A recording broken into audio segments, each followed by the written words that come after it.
One thing we didn't discuss is return on investment. Can we have a look at what IoT is bringing in terms of return on investment? I think it's very difficult in just to talk return of investment from day one. You have to look over a period for this, because when you change process like you do within IoT, you cannot sit down from day one and say, oh, I've saved this and now I have my investment at home and now I will just earn some money. It will take time to change, and there will be an investment up front. But I think all the side effects coming up, all the better service you can have, the better quality within service and all that, it's difficult to put some numbers on that. But I think if you do not change this process as a company, you will be behind, because everyone is going that way. And the tools are out there, the products are there, the sensors are there, everything there is just to utilize it. And then you have to build your own models and processes on top of that, and get what you can do in savings or better service or whatever it is. Because sometimes it's not just saving money, it could be to strengthen your position on the market by providing a lot of extra services. And you can't put a cost on that one. I totally agree on that. I mean, this is because also IoT also brings disruptive changes, and when you change your business in a better way, and after a while it becomes normal, and it actually disrupts your competitors.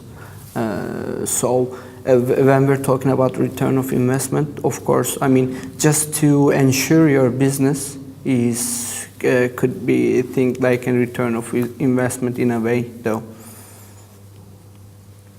Sometimes return on investment could also be that you implement IoT in a certain level. It could be a warehouse, because you need to be in control of some special goods. They're not allowed to be in certain areas. They're not allowed to get out on the roads. And then you have some quality insurance with the IoT that things are not leaving. It could be geofencing or stuff like that. Because if you miss that one and the truck get caught with the police, there could be a huge fee and even worse things that you have to pay for it. So it could also be something that helps you to follow legislation or requirements within security areas. So it's not always saving money. It could also be ensuring you for not being what's it called? To stay on the legal side. Yeah, you stay on the legal side. Yes. So you can use IoT to be on the legal side and ensure that you are fulfilling all the requirements and you are compliant with the legislation. Sometimes also you get surprising benefits. For example, especially with the IoT, you will have big data capabilities, and then you can do some data mining, and you can have you can see something that normally humans cannot see, and you can get a lot of benefits from different ideas that pops up from the data mining and big data processes. And I think the return on invest is not only money, which is from the expected by the companies. It is only a direction for the company, and also there are side effects, meaning satisfaction of employees, satisfaction of customers, which allows you to invest more into the future. And there's no money on that. You can put a label on it. That's. I don't think you can measure it. You cannot. Yeah. But if you don't do it, you will be able to measure it with not being within the leading group. But of course, if you look at small processes, depending on what status of your digitalized strategy, you can have quick wins with small processes which are within an IoT scenario. Meaning, if you have a possibility to control, let's say, the shelves, then you have an immediate quick win where you can invoice or calculate how many minutes you save per shelf, or how many man days you are more effective afterwards. So I think in certain scenarios you have a concrete quick win which you can calculate.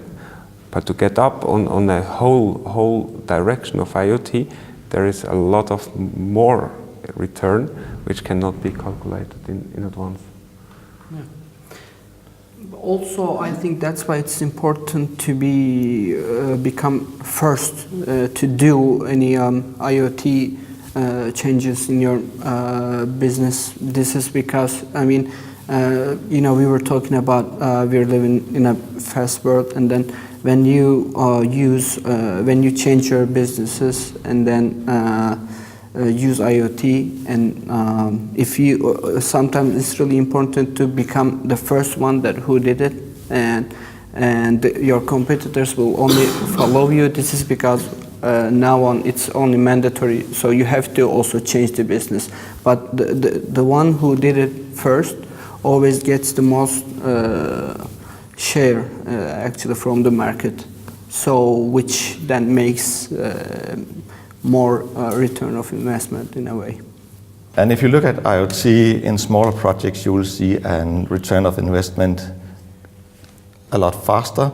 But if you look into the big picture, you cannot always put a label on the return on investment from day one. You have to look at it into a bigger perspective. It could be still the quality, you're closer to the customer, the disruption, and you can put yourself into a nice market position, looking at your competitors. You can be in front of them, you can use the technology to get an advantage. And looking at that, you will in the end have your return on investment by being perhaps one of the only partners or have a fewer partners and competitors on the market. Thank you everybody for participating in this discussion about changing processes with IoT, and also to look into the return on investment by using IoT within the business process. Thank you.